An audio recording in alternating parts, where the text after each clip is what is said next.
Hi, friends. This episode of Big Blue Banter is brought to you by Prize Picks. Head on over to Prize Picks and use promo code BANTER, and they'll match up to $100 on a new deposit. Thank you and enjoy. Welcome back. It's the Big Blue Banter, New York Giants football podcast. I'm Dan Schneier, joined as always my co-host Nick Filato. And luckily today we're joined by Mike Herndon, who this is a long time coming from me. We've been following each other's work for a long time on Twitter. He does excellent work in the same regard that you love us for, the Big Blue Banter podcast, film breakdowns, Xs&Os, but for the Titans. So we thought no better person to have on to talk a little ball with us, get us to, a little more up to date on the Giants' new defensive coordinator, Shane Bowen. And Mike Herndon, we're going to tell you where he's from. He's from paulkuharsky.com. That's PAULKUHARSKY. I wanted to make sure I got that right, so I had to write it down. .com. You can find all his written work there. And then he's the co-host of the F Words podcast. So you can find all of his audio work there. And he's an excellent football mind. So we're really excited to get into this and talk a little Shane Bowen with him. And obviously, we want to get a feel for what the Giants fans can expect with their new defensive coordinator. So, Nick, you want to kick us off here? Yeah, I want to ask you, Mike, and thank you for joining us, Absolutely. a little bit about the 2020 Titans, because it was kind of a weird situation. Dean Pease, probably Poops too, was your guy's defensive coordinator, and he just retired out of nowhere. And then he came back 2 years later with the Falcons, which was weird. But anyways, the 2020 season, you guys went, I believe, 11-5. But Mike Vrabel was the defensive coordinator with Shane Bowen on staff. Was Shane Bowen acting as a defensive coordinator? Because I know there was a huge jump in the effectiveness in terms of advanced statistical analysis and numbers from 2020 to 2021. And I'm just trying to discern what was Shane Bowen's impact with that 2020 season that was not all that effective from a defensive standpoint. Yeah, it was kind of a weird deal. It was a little Belichick-y, kind of how Vrabel operated that season. Everyone thought he was going to name Shane Bowen the defensive coordinator. Him and Shane Bowen were together for a long, long time, going back to Ohio State. And those guys were always close. And Bowen was always kind of viewed as the next in line after Pease retired. And there was some kind of weird stuff between Vrabel and Pease, butting of heads that kind of led to that retiring and then unretiring from Dean, which was the second time he'd done that. But Bowen that year, Vrabel didn't name a defensive coordinator after Pease left, but Bowen was kind of described as the guy who was leading the defensive meetings. So it was Bowen was the shadow DC, kind of is the way that we all kind of perceived things, was that he's the DC, but they're not going to say that he's the DC. And I have no idea to this date why Vrabel just refused to give him the title, because he gave him all the responsibilities, it seems, and he was calling the defense from what we understand, but they were not giving him the full title. And I really think part of the struggles that year had directly to do with that refusal to really make a clear delineation for the players as far as this is who is in charge of the defense. Because I think there was some confusion about, is Vrabel, or we need to listen to Vrabel or Bowen, or what's the deal? Kind of, it just didn't seem to be a well-coordinated, well-organized group that year. And then, like you said, 2021, they take a massive leap in effectiveness after Bowen is named the DC, and they kind of go to a more, seem organized and cohesive approach to defense. So, definitely kind of a weird situation with that 2020 Titans defense, and fans still hold that against Vrabel pretty considerably. So. Mike, one thing I always like to ask, and Nick and I have asked this throughout different interviews we've had, is to kind of, if you can get us started, and this is a good way, I think, to set the tone, with maybe an elevator pitch for what Shane Bowen's defense is and who he is as a defensive coordinator. Because I do believe that sometimes, we can look at these defenses and break them down, and it will be specific to the personnel that each coach had and what they're going to be inheriting in their new spots. But maybe a pitch for just who he is as a coordinator and then what his defense looks like. I think he wants to be multiple. I would say he's on the complex end of things from a both coverage standpoint and blitz concept standpoint. So he does not blitz much as far as sending more than four. The Titans were pretty consistently one of the least, lower blitz rate teams in the NFL. And what they really do from a pressure standpoint is they try to send, they use simulated pressures like crazy, and they'll send people from different areas of the defense and drop other guys into coverage. Titans fans got frustrated with Harold Landry constantly dropping into coverage. But I feel like every fan base has that issue with these kinds of defenses. Mike McDonald dropped defensive and linemen into coverage more so than almost anybody, and they had the best defense in the NFL. So, but they're going to do a lot of that on the front end, and then on the back end, they run all kinds of exotic looks. It's a complex scheme to operate. They rely a lot on disguise and late movement and things like that. And from a personnel standpoint, he loves dime. They want to be as light as possible while still defending the run well. And the Titans were able to get away with that because they had Jeffrey Simmons and to some degree Tier Tart. The Giants with Dexter Lawrence, I think, is a natural fit for that as well. He wants to play run defense with his front and let the secondary be light and flow into the football. So I would say that's kind of the nutshell breakdown of what Shane Bowen wants to do as a defensive coordinator. I can already hear Giant fans being like, why is Kayvon Thibodeau dropping into coverage? Okay. I saw that, man, because I looked at Harold Landry's coverage, and I want to say in 2021, he had like over 140 coverage snaps. And I can imagine you guys ripping your hair out. And I hope that Kayvon Thibodeau develops into the type of player Harold Landry seems to be for the Tennessee Titans. I want to ask you one specific question about Jim Schwartz. I know he was the senior defensive analyst, I believe was his title, when Shane Bowen assumed the role as defensive coordinator in 2021. What do you believe Jim Schwartz's influence was on Shane Bowen and his overall philosophy? Because just going through the tape, I saw a lot of wide alignments, nobody in the A gaps on third and long situations, and just rushing guys high side while trying to twist and crash the interior to just confuse the quarterback. Yeah, that was really my biggest takeaway from that as well. It's what Schwartz is famous for, the wide nine defense, and that approach to rushing, especially on third downs. And they ran a lot more of that after Schwartz got here. They kept that this year too. Even after Schwartz left. So I think that's kind of the biggest thing that he kind of brought in. And then they also got into more four-man fronts. When they first arrived here in Tennessee, it was mostly a 3-4 base. Obviously really base is nickel now. But when they did run their base defense, it was mostly 3-4. They've really kind of gotten away from that. They were more of a four-man front team these last few years, with Danico Autry playing a lot of defensive end at 285 pounds. So that's definitely not your traditional 3-4 outside linebacker kind of body. So they really kind of gotten to where they had like a four-man front, but they would run, kind of a heavy body at one defensive end spot. And then on the opposite side, they'd have a lighter guy like a Landry or an Arden Key, kind of as that opposite end. So it's kind of evolved over the course of his time here.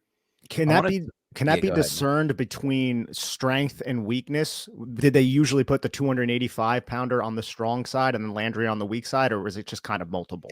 They really kind of played sides mostly. Like Harold Landry would mostly line up on the same side. Danico Autry would they move Autry around a good bit just because he's a versatile guy who played inside and outside for them. So he would kind of bump around, but they mostly would play sides and wouldn't flip those to the strength of the offense for the most part.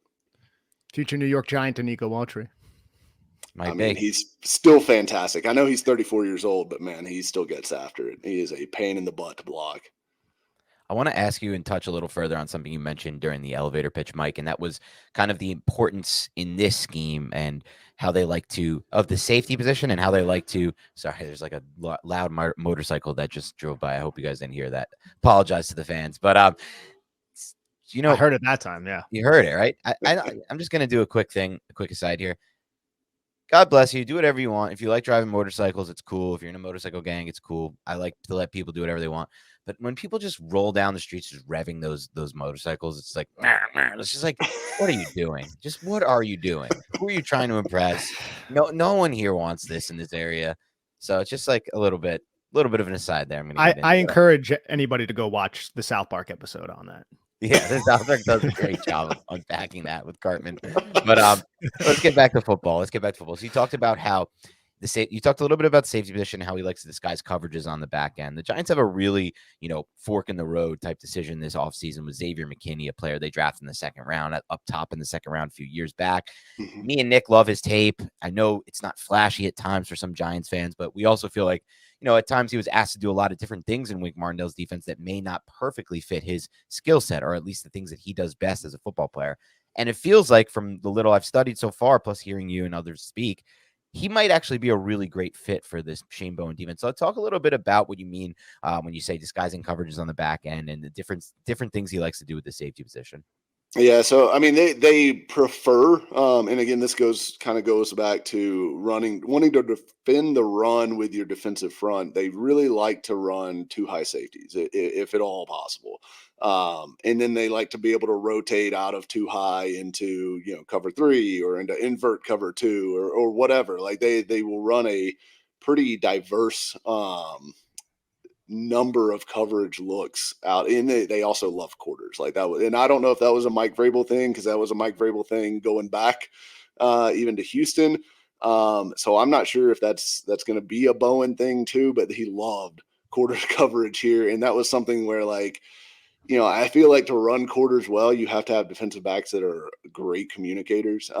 And the Titans had some of those, but they never had enough of those here, and they also dealt with a lot of change in that position, people cycling through. Obviously they had a Dory Jackson, who you guys are familiar with, early, in Malcolm Butler and Logan Ryan, and then they transitioned into Christian Fulton and some of these other guys that have come later. And I've always felt like, despite their want to play quarters, they never have done very well with it, because they have busts way too often running that defense. But to get to the point about safety specifically, they want interchangeable safeties. They really don't play like a strong and a free. Most people don't nowadays. But Amani Hooker and Kevin Byard, who were the safeties here for the vast majority of Bowen's tenure, really were interchangeable. I mean, they would play up and they would play back. They were both kind of rolling down into the box at times, rolling back into single high looks,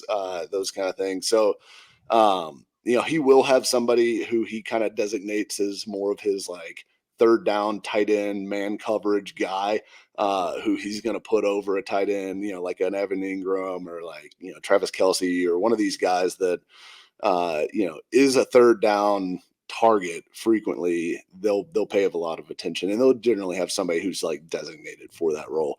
But he's going to play a ton of three safeties. So Big Dime is one of his favorites. He's going to play three safeties over three corners, do all kinds of things out of that. So, the Titans, when they were at their best defensively here, they would have Amani Hooker, Kevin Byard, and then they would be able to bring in Andrew Adams is a guy that they had a lot of success with in that role, who's he's a nobody player, but they were able to plug him in and get really good production out of him, kind of as that third safety in this unit. So when you can have three good safeties kind of rolling through there, that's something that he'll probably use a lot, I would imagine.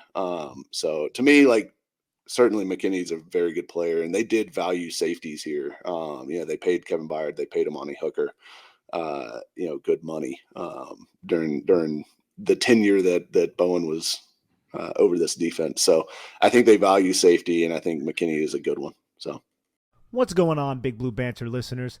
I'm excited for the football season for several reasons, and one of those reasons is Prize Picks, which is North America's largest independently owned daily fantasy sports platform, and it's so simple to use. Instead of battling thousands of other players, including professionals, sharks, and people who are going to exploit you, you pick more than or less than on 2 to 6 player stat projections, and you just watch the winnings roll in. It's very simple to play and gives you a little extra skin. I've set my picks in less than 60 seconds. There are so many stats to choose from, and the withdrawals of funds are easy and quick. Dan and I will be adding a segment to our show before every game where we pick our favorite stats, more or less yards or touchdowns, what have you, and we'll be discussing why from a scheme, matchup, and game theory perspective. I love their promotions and how easy their interface is to operate at Prize Picks. I may select more on tackles for a loss from Bobby Okereke or Kayvon Thibodeau next game. They also do other sports as well. It's a really cool experience. Please join Dan and I in the fun of Prize Picks. Go to prizepicks.com/banter and use code BANTER for a first deposit match up to $100. Again, go to prizepicks.com/banter and use code BANTER for a first deposit match up to $100. You will not regret it. Oh, my friends, you know what time it is. You're hungry, you're starving, and you desperately need pizza. You should get the best pizza on the market, and that is, of course, Little Caesars. Make Little Caesars the official pizza sponsor of the NFL part of your game day. Order online during the Pizza pregame all day on NFL game days and even on Pro Bowl Sunday, and get ready for some football fun and cheesy, delicious pizza. Choose your favorite Little Caesars pizza or pick the toppings you crave. Either way, you win. And speaking of winning, everyone scores with convenient delivery or our in-store pizza portal pickup. So grab some friends and enjoy a few slices during the game. If you run quarters and palms, and that's what Shane Bowen wants to do with the New York Giants, I think it's imperative to re-sign Xavier McKinney, because I don't know how else you're going to implement that system with Dane Belton as your second guy. And that's not a knock on Dane Belton, but what you just said, coupled with the personnel, you want to roll a lot of three safeties. You have a guy on your roster right now who was a team captain. I feel like you have to retain a player like Xavier McKinney. But I want to ask you one more question about the safety position. When the Titans traded Kevin Byard to Philadelphia, was there a drop-off in coverage because you guys run a lot of those palms and those quarters? There really wasn't a big drop-off. And frankly, I felt like Kevin Byard had kind of been on the decline for a couple years in that the foot speed was never like his game. He was always an instinctive player, a reactive player, a guy that kind of knew what the offense was doing before anyone else did, and was able to get to where he needed to be because of that. But he had lost the few steps that he did have, and just from a foot speed standpoint was not able to keep up with guys. And defense or offenses became aware of that. Like, he was targeted far more over the last 2 years than he ever had been during his time here. So when he left, I mean, they got more athletic at the safety position. And I felt like the defense really did not drop off after Byard left. Hooker, to his credit, is a really good communicator as well. And his biggest problem has been staying healthy and on the field. But he was on the field down the stretch and was kind of able to fill into that Byard role to a large degree. So I really didn't feel like they missed him too much. And I feel like they did play less quarters, though, after that point, that they kind of dialed some of that back because, they were playing guys like Kayvon Wallace, guys like Terrell Edmonds at the other safety spot, who were very new to the team, and just, you don't really want to be doing that with new corners and new safeties. Not a good situation. So. Yeah, one thing I want to talk to you a little bit about, Mike, is there's two things I think that are somewhat of the calling cards of a Shane Bowen defense, or at least so far of what we've seen on film, and a lot of, big talking points for Giants fans. And the first would be, the red zone defense. They were the number one ranked red zone defense from a touchdown percentage in 2023, 37% touchdown rate allowed. And this was during a season that was in a lot of ways a down season. After, two straight, which I want to get to a little bit later, but two straight draft classes that weren't really very fair to Shane Bowen, in my opinion, at least from a Titans standpoint. I didn't really give him much to work with from a draft capital standpoint. But what's kind of the secret to why his red zone defenses have been so stout? Yeah, they are. That is kind of a calling card for the Titans over the last few years. They've been situationally excellent, and really that translates to offense as well. They spend a lot of time on that. Both red zone offense and red zone defense in practice, and their approach, everything like that. The offense was not good this year, but in previous seasons, if you go back and look at the Titans' offensive red zone ranks, they ranked it either like first or second in the NFL in touchdown conversion percentage for something like 3 straight years, I believe, if I'm remembering my numbers correctly there. But they spend a lot of time on it. I think they're very prepared from a film standpoint of, we know what these teams want to get into in the red zone. We're prepared for it. We have a plan for it. They're very organized in their approach for that under Vrabel, which was one of the things I liked about Vrabel. And I thought Vrabel was a good head coach. It sounds like, not to derail this into Vrabel talk, but Oh, please, yeah. most of the reason he was fired here was more personality clashes with the front office, with ownership and stuff like that, than it was really his performance as a coach, although they lost a lot of football games too the last 2 years. But anyways, getting back to that, I thought what one of the calling cards of this team during that tenure was always situational preparedness. And so third downs, red zone, felt like they were always very good. They were always very prepared. And he had a lot of exotic looks that he would throw, especially on third downs.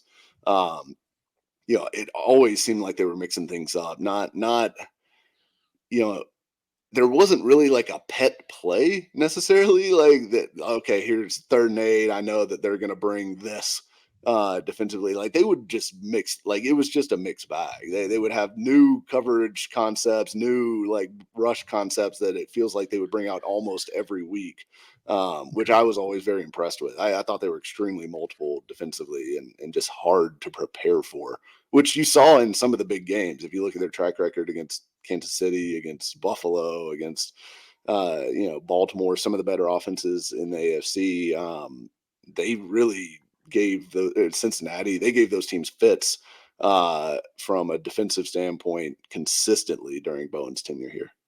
I'm so glad that you brought that up, because something we discussed with Wink Martindale was he has this philosophy that everybody around the NFL knows, like pressure breaks pipes. But one aspect of his coaching that I don't believe he received enough credit for was his ability to throw curveballs, and was his ability to have a changeup. And I was just about to ask you about Shane Bowen and if he had a more predictable defense. So I'm glad that you touched on that. But just watching some of the tape, I saw him drop 8 a couple times in the red zone with Jeffrey Simmons dropping into coverage. And it wasn't just to be a middle hook defender. It didn't seem like. It was also to contain the quarterback. Is that something that, so I saw that in 2 games specifically. I was against the Texans, I want to say, on the first matchup, because you guys played them twice, like at the end of the season. And then there was another, maybe the Colts. I saw that happen a few times. Was that something that happened where Jeffrey Simmons would drop off in the coverage? And do you think they're going to put 350-pound Dexter Lawrence back into coverage in the red zone to help the team? I think they will, actually, because that is something that they like to do. So they love to drop 8 in the low red zone, particularly, and just really clog up all the passing lanes. Tier Tart, there was a huge play that he made. It was against the Commanders in 2022, I believe. They're in the low red zone. It's the very end of the game, 4th quarter. I think the Titans were up 6 or 4 or something like that. I can't remember the exact score, but basically the Commanders needed a touchdown to win the game. And Tier Tart, 300 and I think he was listed at like 310. There's no way he was actually playing at 310. Like that dude was 340 plus for sure. But absolute bear of a nose tackle for the Titans, drops into coverage on a low red zone play and actually makes a PBU. And, of course he gets up and puts the seatbelt on and, does all this stuff, which was great to see. But yeah, they will do that a good bit. And it's super effective for them. And like you said, it is both to clog lanes and to put yourself in a situation where the quarterback cannot just step up and run through the middle of the pocket for an easy walk-in touchdown. Like that gives your linebackers the ability to get a little bit of depth because they're not also worried about, protecting that front of the goal line there. I was just about to say that, because I saw the Mike on a lot of those would take, because a lot of these came against empty sets as well, would take the 3 and carry them all the way to the back of the end zone and pass them off to the safety if that's where the route took them. So it just seemed like there were a lot of moving parts on the back end of that defense. But I wanted to ask you again, Mike, real quick about the run defense. We brought up how they want to play up front, right? They want the run defense to be handled up front. Can you expound on that a little bit? And also, can you discuss how stacking linebackers, meaning putting linebackers directly behind the defensive lineman, how that was utilized by Bowen's defense? Yeah, they love to do that. They love to, their linebacker profile really during the time that they were here was smaller. They wanted small, fast guys. I mean, really the best linebacker that they had during Bowen's tenure was David Long, who was 227 pounds and like 5'11". I mean, he's tiny for a linebacker, but he could fly. He was really hard to get your hands on, especially if you didn't get a clean shot if you're an offensive lineman. So those kind of players, they had a lot of success with because they had Jeffrey Simmons, they had Tier Tart up front. Those guys were excellent at controlling the point in the middle. Danico Autry was really tough to move off the ball on the edge. So when they went heavier with their 4-man fronts, they had some looks where they would roll Autry out to one end, and then last year they would have like DeMarcus Walker or Mario Edwards Jr., who are both bigger defensive end types on the other side. I mean, that's a 4-man front. You're just not getting any movement off the line of scrimmage, and your linebackers are flowing to the ball. So like those were when they were at their best. What that defense would look like from a early down run defense standpoint, and they were. I mean, last year, 2022, or yeah, 2022. They were by far the best run defense in the NFL. I mean, that group, they were immovable up front. Nobody ran on them with any sort of success. I think Saquon Barkley had a really good game that first game of the year. And then they gave up nothing the rest of the year. It was Like really that was just one run literally in that game anyway. It was like one yeah, long that run at the big end. chunk. Yeah. Well, that's right. Yeah, I think there were two. Yeah. So they popped a few leaks in that one, but then after that, it was nothing. Like it was just locked up. No, I think most teams didn't run for more than like 60 yards on them for the rest of the season. But yeah, they do like to run. Even on early downs, even against heavier personnel packages, they do like to run a lighter front. So 4 down, 2 linebackers, 5 defensive backs. But that is because they like to control the line of scrimmage with that defensive line, keep offensive linemen from getting to the second level and letting those linebackers flow the ball. I wanted to ask you about something, Mike, that was in some ways a staple during Wink Martindale's tenure as Giants defensive coordinator. And it was the idea that like there were certain types of quarterbacks that gave him more trouble, gave his system more trouble. For example, it felt like Wink Martindale struggled against the faster processing quarterbacks. And obviously some of this, makes sense. He blitzes a lot, and that makes sense against quarterbacks who can beat the blitz. Was there a specific type of quarterback who gave Shane Bowen and his scheme the most trouble? It's a good question. I mean, I guess I would say it was probably about the same, that it was the guys that would get the ball out quickly. Those were the ones that typically would hurt the Titans more so than like running quarterbacks really just did not give the Titans any trouble. They had some of the best performances against Lamar Jackson that we've seen. You think back to the playoffs in, what was it, 2019, Oh, yeah. which would have been pre-Bowen as far as defensive coordinator, but still the same defensive system. But they continued that afterwards. Josh Allen really struggled against them most of the time. He had one huge game, but there was several others where he just was not able to get anything going. He wasn't able to break the long runs. They're very disciplined about their rush plan and having rush lanes and things like that from a coordinated approach in the pass rush. I think is something that they harped on a ton, especially those weeks where they were playing running backs that they knew could hurt them with their legs. So to me, it was always like Ben Roethlisberger was a guy that would give them trouble, like because he just was catching it and throwing it right. Like I mean, it was not Yep. there was and the Titans struggled. And one of the things that they would gripe about, I like Titans fans would gripe about, is playing too far off the ball with their corners. And I know that's like a common complaint for all teams to some degree, but it was somewhat earned just because they against those, especially against those types of quarterbacks, they would allow too many easy access throws underneath, and it drove people crazy because it was a little bit of a bend but don't break approach, and expecting that at some point we're going to get you on a negative play in the run game, and then we're going to be able to turn the dogs loose and really kind of mess you up and get you off the field. So they did not want to give up X plays, and it was kind of that approach to defense. But for quarterbacks that could get the ball out quick, they were able to hurt them a little bit more. I wanted to ask you real quick about just the Titans' overall sentiment of Shane Bowen? Like, Yeah. how did the fan base feel about him?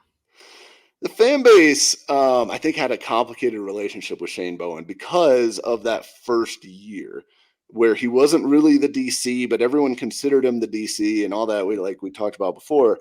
Well, he kind of got blamed for a lot of that because it was like, oh man, they let Dean Pease go and the defense completely fell apart under this new guy. Well, then they get some better pieces in for Bowen to work with because they had major personnel issues that year too. I mean, they tried to sign Vic Beasley for like $10 million for God's sakes, and I think the guy played like 3 games and then was cut mid-season. But they signed Jadeveon Clowney, who did nothing for them. It was just a bust of a season as far as defensive personnel went. But I think Titans fans are not like. There's also the whole relationship with Jim Schwartz, and Jim Schwartz comes in, and the defense gets better. And a lot of people gave credit to Jim Schwartz for that because a lot of Titans fans, Jim Schwartz was the defensive coordinator here during the best run in franchise history. So like they were already predisposed to liking Jim Schwartz. So like I think Titans fans generally have a pretty negative view of Shane Bowen, but I don't think that's really fair at all. Just as somebody who has watched this defense closely, has talked to other people that kind of know what he does and doesn't do. I think his ideas and the way he wants to run his defense are kind of on the cutting edge of the NFL, frankly. And I don't know that he always had the personnel to back that up because even like Harold Landry's a good edge rusher. Jeffrey Simmons is a great player. But I mean, you had Byard on the tail end of his career. You had a bunch of corners that were just bad during his time here. And in the linebacker crew, I mean, outside of David Long, they've just been kind of a rotating group in there. So I think he's not been set up for the best success by this franchise during his time here. But yeah, it's a complicated relationship with Bowen because of some of those factors with Titans fans. Mike, because I think it's when I look at this defense and I look at, just the last 2 draft classes specifically for the Titans, they provided Bowen with very little draft capital on the defensive side of the ball. And you look at some of the rest of the roster here, and it's like across the board that like you mentioned some names. Obviously, Jeffrey Simmons is one of the best players in football, but across the board, there's not that much talent in my mind, at least in the secondary and the second level. I think it's fair to suggest, like, sometimes I feel like this is used as an excuse by fans, but I think in this case, it's fair to say, like, he's done a lot with very little on the defense side of the ball, in my mind, at least. Yeah, absolutely. I mean, it is like, I strongly believe like good players make good coaches, right? Like primarily, there's certain things that coaches can do to help, put guys in position and stuff like that. But if you don't have the horses, you don't have the horses. And I thought Bowen did a lot with not very much. Cause if you look at the production, they got like guys like Mario Edwards, guys like DeMarcus Walker. Yeah. When they had to plug those guys in, there was times in 2022 that I think literally the only healthy starters they had on defense were Roger McCreary and Kevin Byard. That was it. Nobody else was out there. Like everyone was banged up. Jeffrey Simmons has been really kind of hurt both of the past 2 years too, for big chunks of the year. Like even if he's been playing, he's been kind of gimping along on a bad ankle. So there's a lot of stuff like that I just feel like they didn't always have they certainly didn't have the best players on the field in a lot of these matchups. So I do think there's something to that.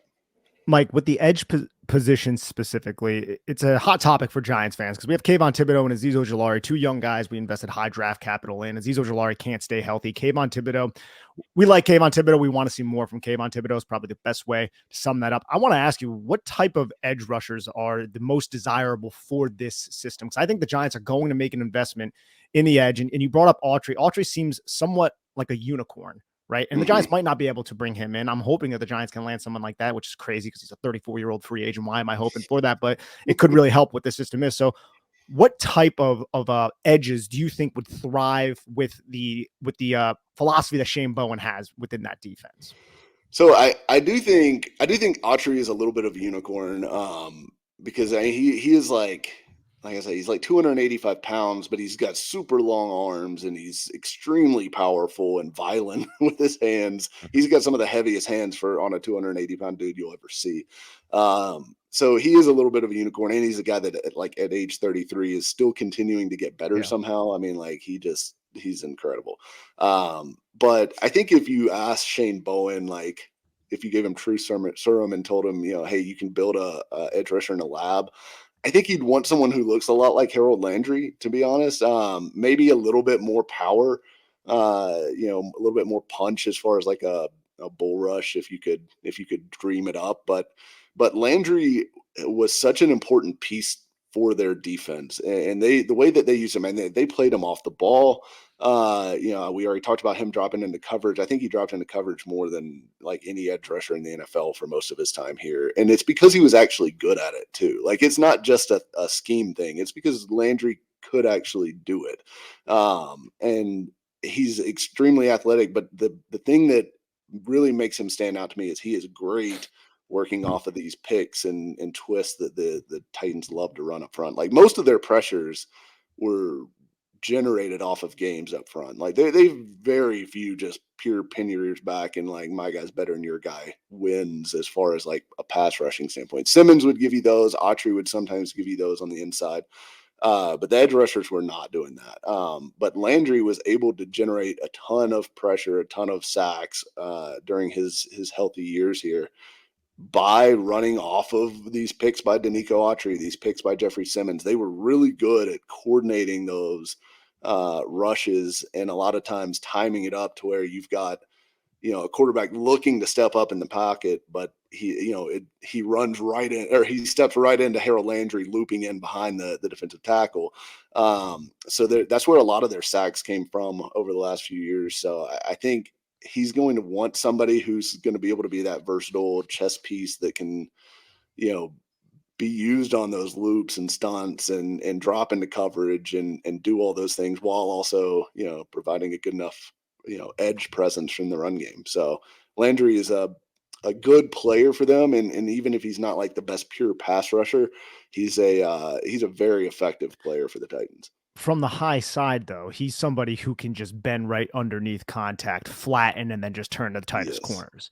Yes. So, like, Dan, that sounds like someone like Azeez Ojulari, but Ojulari doesn't really have that type of pop either. Right. And I don't really know if he's somebody who can drop into coverage. The only reason I brought that question up specifically is because this is a deep edge rushing class. And I think I think it's very important that the New York Giants add another edge rusher. They can't just rely on these two, which is unfortunate. I mean, Jihad Ward, who seems like, just by your description, is the very, very Diet Coke version of Danico Autry without the type of pop, just like a 285-pound edge rusher. Like, he's somebody who ate a ton of snaps here with the New York Giants, and now he's out the door. Who's going to fill that void? It's just, I think it's something the Giants have to focus on, but they got a lot to focus on this offseason, Mike. Oh yeah. Oh, the Titans do too. We're in that boat with you. Of course. It'll be interesting to see where they go at edge. I want to ask you a little bit about game plan specific stuff with Bowen, but I do want to say one thing that I want to follow up on because I didn't have it in front of me at the time. When I mentioned how little, how barren the cupboard's been in my mind, at least from a draft talent standpoint for Shane Bowen. I mean, the entire 2023 draft class for the Titans was all offensive players. I don't know if I've ever really even seen that. And then if you go back the year before to 2022, they gave him a corner in round 2, and that was it. There was another DB that drafted in the late 6th round and a linebacker in the 6th round. But I mean, you're going 2 straight draft classes with one decent capital investment in the defense side of the ball. I've never even really seen that. It's just kind of here's what you have to work with and do your best. So it'll be interesting to see. I feel like the Giants are going to offer him more talent on the defensive side of the ball. I think it's hard not to when you look at those last 2 draft classes. And obviously, Titans had their reasons they want to rebuild their offense. But speaking of game-specific stuff with Shane Bowen, one thing I did appreciate about Wink Martindale during his time with the Giants is you would see specific game plans to take away opposing number 1 wide receivers. He did it against Stephon Diggs when he played Buffalo this year, and obviously more, famously for Giants fans, he did it against Justin Jefferson when the Giants played the Vikings. Is that something Giants fans can or expect or should expect to see from Bowen? Are there some game plans where it's going to be, take away that number 1? Yeah, a lot of the Titans focus on, if there was a big gun, kind of in a opponent's arsenal there, they 100% would design the game plan around taking that guy away. And they've been pretty effective at it at times over the last couple years. I mean, there's games that I can remember where, Tyreek Hill, they just completely bottled him up, took him away, both with the Chiefs and the Dolphins, frankly, this year. I think his approach is generally, they don't travel corners a ton, that kind of thing, but they will pay special attention and they will bracket guys on third downs and things like that. And that's really kind of the biggest thing. If there's somebody that's like a third down safety blanket for a quarterback, they will bracket them almost every time. Like it is something that shows up a ton.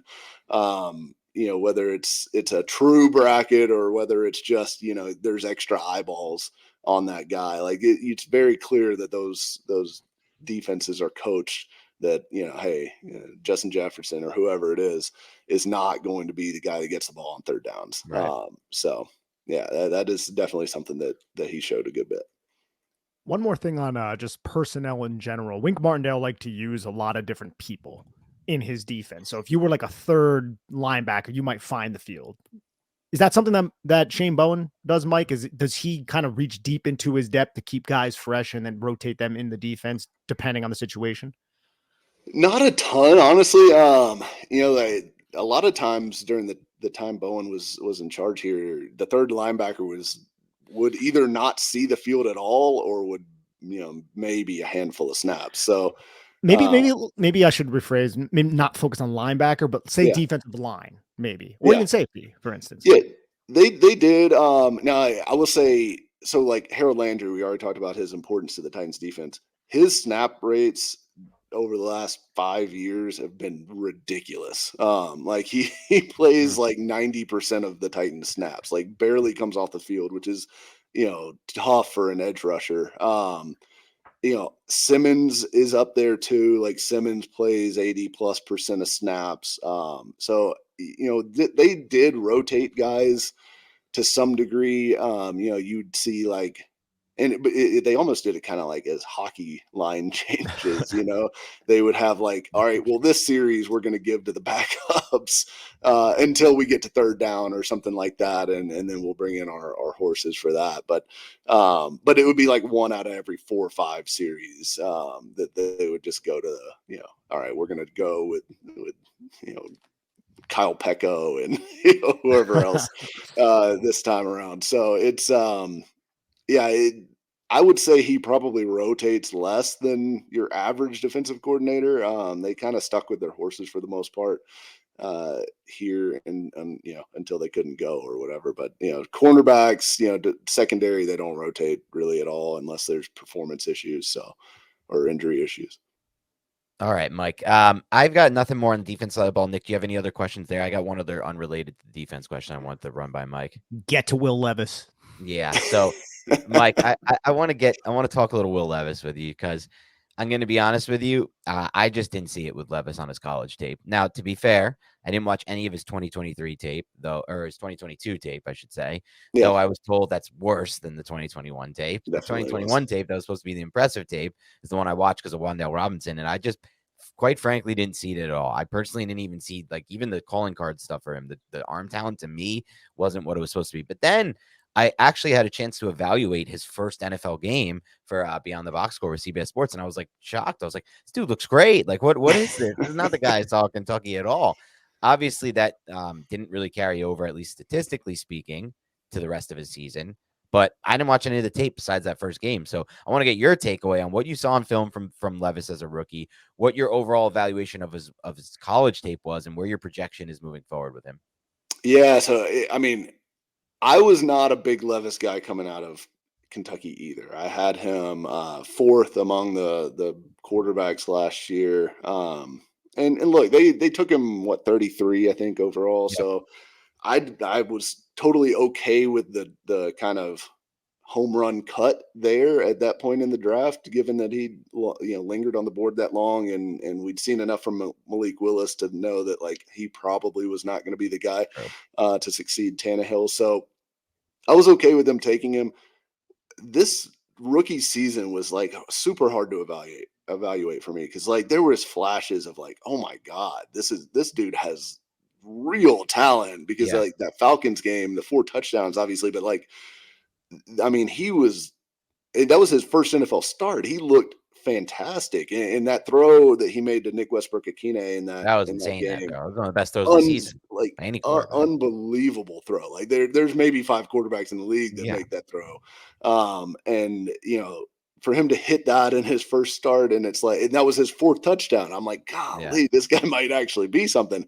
And then you go into like, Pittsburgh, he looked okay. Like it was up and down. Like there were some wow throws in that game too, but it was a little bit more uneven. And then later in the season, you get a little pop from that Miami game where he leads the big comeback and looks really good doing it, in a huge clutch situation and everything. But then there was also just some like stinker games, like the game in Jacksonville. There's the Houston game where he just does not look comfortable at all. And look, the Titans did him 0 favors. I know you guys have offensive line issues too. The Titans combined left tackles this season. They played 4 guys there over the course of the season. So Andre Dillard, Jalen Duncan, I think Dylan Radins had a game there, and then Nicholas Petit-Frere had a game there. Those 4 guys combined gave up 25 sacks and 92 pressures this season. You talking about Evan Neal?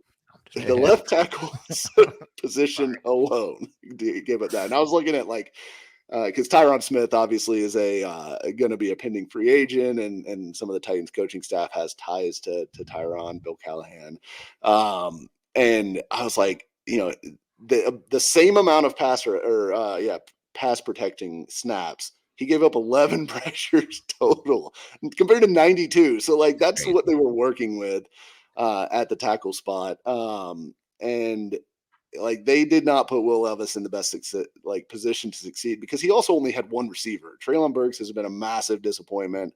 They really don't have anybody besides DeAndre Hopkins, who still was getting it done at 31 years old last year. But Levis kind of locked on to him a lot. I felt like almost out of necessity. So I don't really I kind of don't blame him for doing that. But at times his decision making wasn't great, because he was like, all right, I'm just throwing this Hopkins whether he's open or not.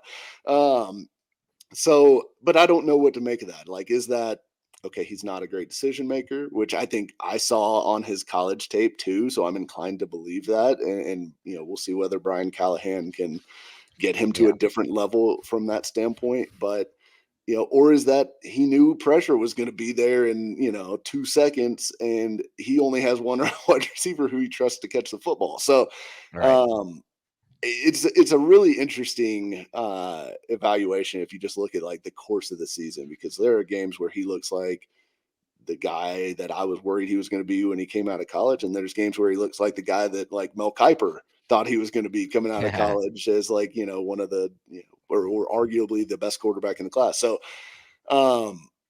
I'm interested. Like he's going to get a year, right? Like he's going to get this year as the starter. They're going to try to fix the offensive line. They brought in Bill Callahan. I think that's huge for them. They're going to throw some draft capital, some free agent money around, trying to fix that offensive line, add a receiver, certainly. And we'll see. Like, I think we'll see. Yeah. Because it was almost hard to, I mean, the offense didn't look good with Ryan Tannehill either. And we've seen Tannehill have good offenses when he's been given good personnel here. So, like, I don't know.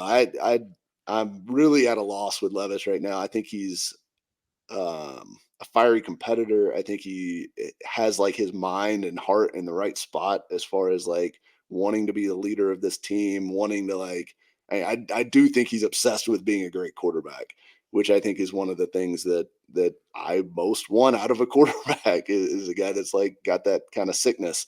And I think he's got it. It's just whether or not like he can block out some of the intrusive thoughts that seem to pop into his mind sometimes when he's in the pocket. And that's why it's Hopefully, so hard to evaluate these quarterbacks and project them, because Nick and I always like to refer to what you just referred to at the end is really just the foundation and the baseline. You need it to be a great quarterback, but it doesn't guarantee you anything, and it really doesn't get you anywhere. Like you need, because we have the same thing with Daniel Jones. He's the hardest worker. He's in the building first. He's in the building last. But like, is that going to help him process the field post snap? Is that going to help him get into the right checks pre snap? Is that going to help his ball placement, his velocity? No, it's not going to help any of that stuff, unfortunately. So like, like it's great. It's a foundation. And if you don't have it, you run into the Jamarcus Russells or the Jake Lockers of the world, like who just like, don't have their mind for it. Josh Rosen, all those people who are like their head's not fully in it, which you have no chance then. But having it alone, like these days, the days of me being like leaning on these things, like, he's the hardest worker and like these are great things. I've gone so past that point with quarterbacks. I'm like, all right, that's great. I need it, but it doesn't get me anywhere really. It's a foundation. It's a foundation. And I've become like obsessed with this quote that I saw from Brian Callahan. There was a piece from Dan Pompei in The Athletic about Brian Callahan and all of his interactions with various quarterbacks, because he spent time around Rich Gannon, Peyton Manning, Matt Stafford, Joe Burrow, like all these different guys, and what he learned from them, what he picked up from each guy along the way, which he's got a fascinating background. But there's a point in there where he talks about Gannon. One of the things that Callahan says he learned from Gannon was that great throws don't make a great quarterback. Great decisions do. Yep. And it's making consistently the right decision is what separates these guys. And there's just no way to know who's going to be able to do that. Right. That's why this is so hard, because you got the S2 score and Will Levis knocked that out of the park. And you're like, you watch the college tape and you're like, none of this shit is going to happen at the NFL level. This game is completely different. The rules are completely changed. The system is nothing like what you'll see. So you're like, and people always ask us, like, can you tell us how these quarterbacks look as processors? And I'm just going to tell, I tell them all the time, and we're going to do our best, Nick and I, when we get to the tape. But a lot of what they're processing at the college level is not what they're going to be processing at the NFL level or anywhere close. Exactly. Yeah. It's the schemes are just completely different. Yep. Like you said, the rules are completely different, and even how they communicate plays and things like that's completely that too. Right. The responsibility of the quarterback is completely different too. Yeah. So it's potassium helps the brain, though. This guy eats full bananas, so. Oh yeah, then he eats full bananas, mayo in the coffee. But Mike, it's a weird guy. Well, Mike, you're right though, dude. He needs a little bit more help. He doesn't have Wandale. All he has is Nuke Hopkins. Nuke. Dan, you want to explain yourself? No, I thought it was Nuck for a while. I know it's Nuke now because it's like a nuke, like a nuclear missile. Look, I got that one wrong, Nick. You're going to have a couple that you get right here and there, but for the most part, those pronunciations have gone in my favor, and everyone knows that. I really don't believe that's true, Dan. I don't know why you're bringing Mike in. You're the guy who podcast joke. Because the listeners are going to love it. You're the guy who thought Marine Corps was Marine Corps. Like, you can't live that one down. We don't have to bring that back up. That was a dark moment in my life. Mike, thank you so much for joining us. Really appreciate it. It's Mike Herndon. You can find all his written work on paulkaharski.com. You should follow him on Twitter, because then you can get that, so I don't have to re-spell out that name. And you can find him on Twitter as just Mike Herndon NFL. He stole my Dan Schneider NFL thing that I created when I was getting into the thing. You were my inspiration there. Yeah. Now I kind of just wish it was my name, though. I don't even want that NFL anymore. But you can't make any changes on Twitter without losing your account. So I won't be doing that, and you shouldn't either. You can also find him on the F Words podcast. That's where you're going to hear him. And obviously, as you can see from today, he knows a lot of football. He can talk X's and O's, all the stuff. So look, if you are Titans fans or you just want to hear more good football talk, that's where you go. And you read about it too. So Mike, thank you so much for joining us today. Absolutely. Appreciate you guys having me. And fun to talk Bowen. Good luck with him. I really like him. I think he's a good coach. I'm excited too.